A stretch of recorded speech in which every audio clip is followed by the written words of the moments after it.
Hello, in this video we're gonna check performance of a charger that comes with your Motorola Moto G42.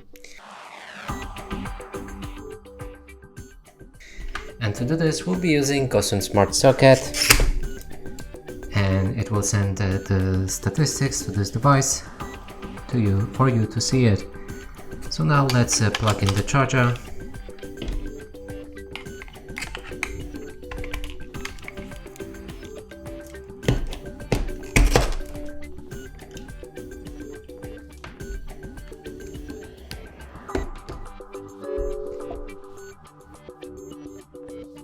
And from now, about 30 seconds, we should see the exact performance.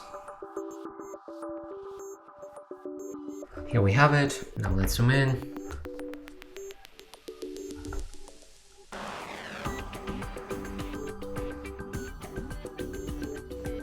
And that's it for this video. Hope you like it. Please consider subscribing to our channel, leave a like and a comment below.